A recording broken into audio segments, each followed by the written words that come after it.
नाशिक जिल्ह्यातील दिंडोरी येथे रस्त्यालगतच्या विहिरीत कार कोसळून 9 जणांचा मृत्यू झाल्याच्या दुर्घटनेनंतर राज्यभरात अशा धोकादायक विहिरींचा मुद्दा पुन्हा ऐरणीवर आला आहे। या पार्श्वभूमीवर बीड तालुक्यातील विविध गावांमध्येही रस्त्यालगत असलेल्या विहिरींबाबत ग्रामस्थांमध्ये भीतीचे वातावरण निर्माण झाले आहे। या संदर्भात सामाजिक कार्यकर्ते डॉक्टर गणेश ढवळे लिंबागणेशकर यांनी जिल्हाधिकारी, उपविभागीय अधिकारी तसेच तहसीलदार बीड यांना निवेदन देऊन रस्त्यालगत धोकादायक स्थितीत असलेल्या विहिरींची तातडीने पाहणी करून आवश्यक उपाययोजना करण्याची मागणी केली आहे। संबंधित विहिरींच्या मालकांना सार्वजनिक बांधकाम विभागामार्फत संरक्षक भिंत किंवा कठडा उभारण्याचे निर्देश देण्यात यावेत अशीही त्यांनी मागणी केली।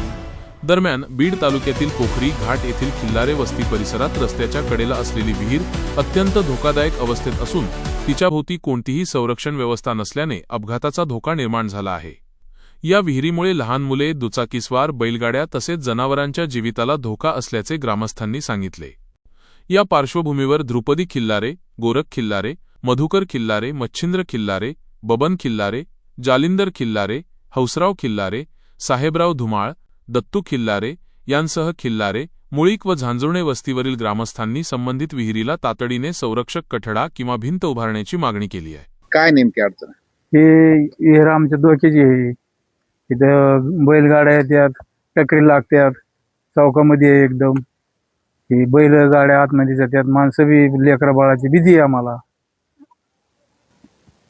साहेब, ते दिंडोऱ्याचं 8-9 माणसं मेले, तसं हे कठडा आमचा इथं बांधून घ्या एखादा। हे जवळच आहे विहीर, आमच्या घराच्या समोरच आहे, कॉर्नरला आहे। काय ना तुमचं? गोरख हरिभाऊ खिलारे। काय नेमकी अडचण आहे?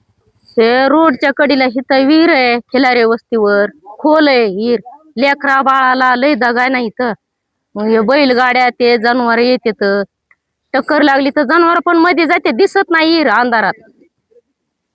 त्याला कटाडा तरी कमीत कमी बांधून घ्या ना, म्हणजे भीती राहायची नाही जरा। काय ना तुमचं? द्रुपदी मधुकर खिलारे।